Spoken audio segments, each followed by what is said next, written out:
वो वृंदावन में एक प्रसिद्ध संत हुए, श्री माधव दास जी महाराज। ऐसे परम भागवत संत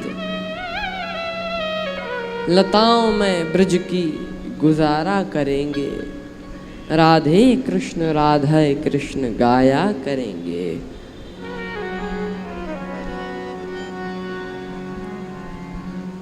और इसी भाव में रहते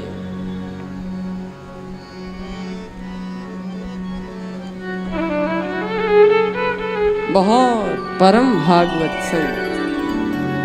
और अब देखो भाई, भूख तो सबको लगती है, हम आपको सभी को।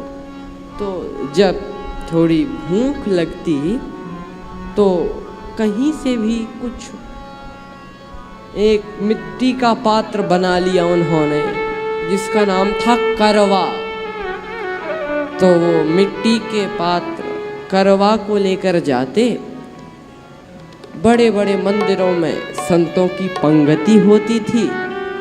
तो जब संत लोग प्रसाद पा लेते, पत्तले फेंक दी जाती। तो माधव दास जी पहुंचते और एक एक दाना इकट्ठा करते। किसी पत्तल से एक दाना मिल गया, किसी से 2 दाने मिल गए। बस यही नित्य नियम, उसी प्रसाद पाते। और एक नियम और था कि भोजन करने से पहले भगवान को प्रसाद अवश्य लगाते। आप बताइए, संतों की जूठनी का प्रसाद भगवान को लगाते।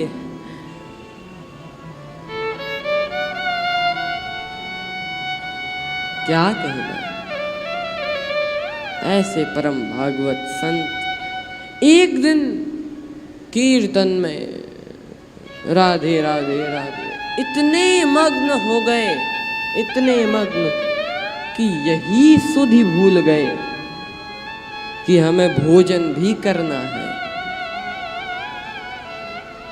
लेकिन जब थोड़ी भूख लगी, बहुत समय हो चुका था, लेकिन जल्दी जल्दी से गए करवा अपने मिट्टी के पात्र को लेकर। और इसके बाद जल्दी जल्दी शीत प्रसाद इकट्ठा किया। और लेकिन आज भगवान को भोग लगाना भूल गए। और एक ग्रास जैसे ही मुंह में रखा, याद आ गई, भगवान को भोग नहीं लगाया। अच्छा, भूले ही रहते तो ठीक था, लेकिन याद आ गई। अब सोचते हैं कि भगवान को भोग नहीं लगा तो ये उगल देते हैं, उगल देंगे, फिर भगवान को प्रसाद लगाएंगे। तभी मन में दूसरा विचार आ गया कि अगर उगलेंगे तो संतों की शीत प्रसादी का अपमान होगा। ये भी सही नहीं है। करें तो करें क्या, अब ना तो निगल सकते हैं ना उसको उगल सकते हैं। ऐसी गति हो गई।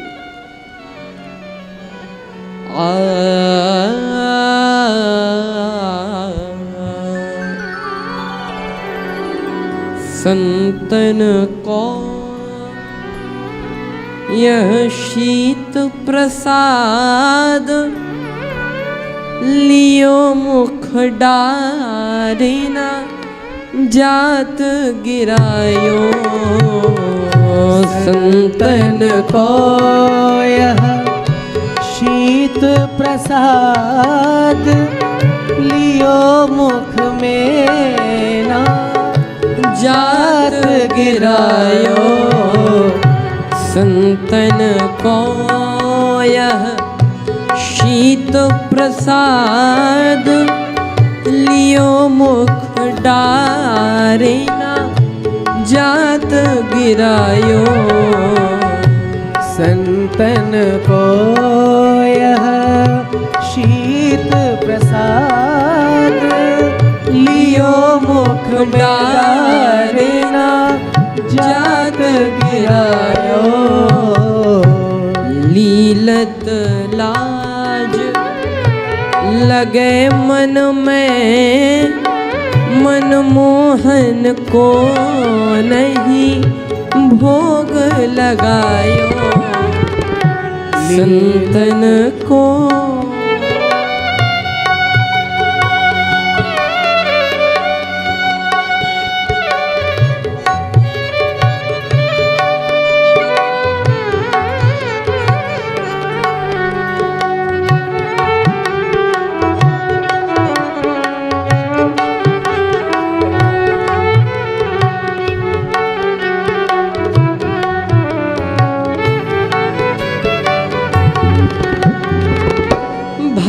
गति साप छछूंदर की, भई गति साप छछूंदर की ने काह कहो यह सोच न पायो।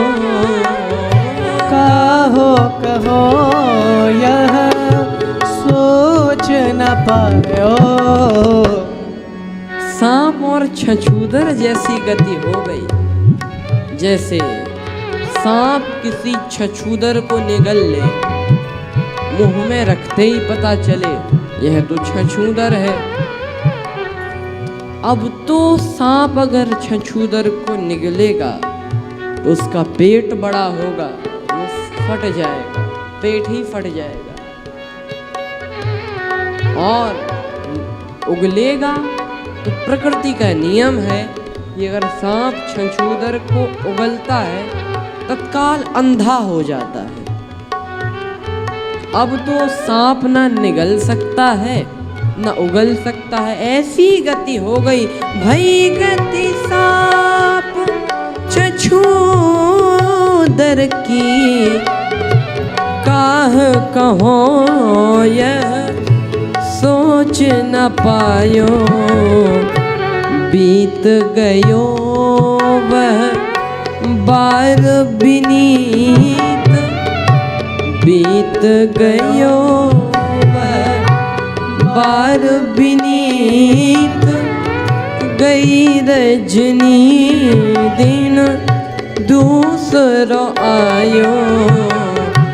संतन को यह शीत प्रसाद लियो मुख डारे ना जात गिरायो। संतन को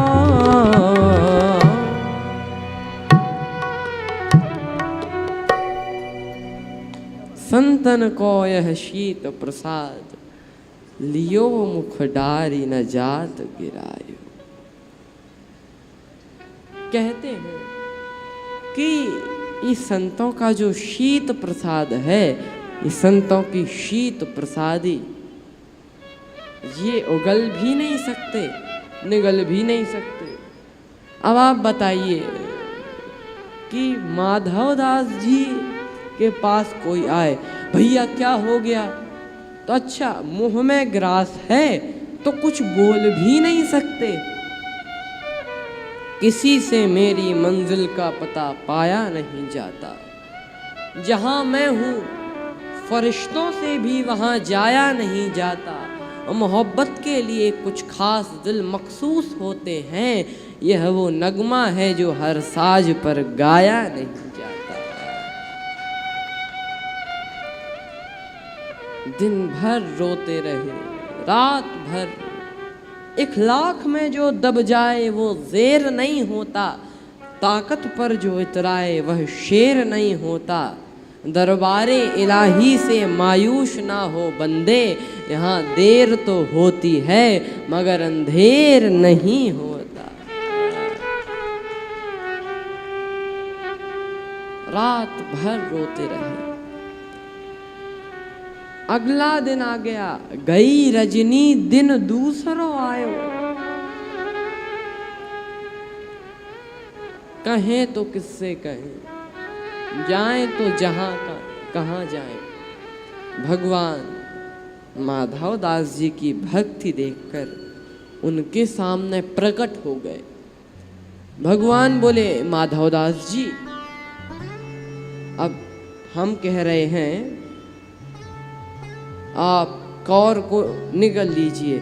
माधव दास जी बोले, हे भगवान, आप कहें तो कहें, लेकिन बिना आपको भोग लगाए कैसे हम निगल सकते हैं। तो भगवान ने कहा कि काम करिए माधव दास जी, आप फिर उगल दीजिए, हम आपका ये प्रसाद पा लेते हैं, फिर आप पा लेना। माधव दास जी ने कहा, प्रभु आपको अपना जूठा कैसे खिलाऊं, अपना जूठा और आपको खिलाऊं। भगवान बोले, अरे कैसे आदमी हो, इतने दिनों इतने लोगों का जूठा खिलाते रहे और आज अपना भी खिला दोगे तो क्या बिगड़ जाएगा। कितने संतों का जूठा खिलाते रहे, आज अपना ही खिला दोगे। लेकिन माधव दास जी ने सोचा कि अगर भगवान को जूठा खिलाना है, इससे अच्छा निगल ही जावे। अब भगवान कहें उगलो, माधव दास जी कहें नहीं नहीं हम नहीं उगलेंगे, तो छीना झपटी करने लगे भगवान। और इस लड़ाई में माधव दास जी कौर निगल तो लिए, लेकिन कुछ तृण, कुछ चावल शेष रह गए, धरती पर गिर गए। तो माधव मगन भये मन में, जब माधव ने समझायो। माधव मगन भये मन में, जब माधव ने समझायो। और शीत गिर्यो सो दीन बंधु ने बीन बीन के खायो। ऐसी हरि करत दास पर प्रीत।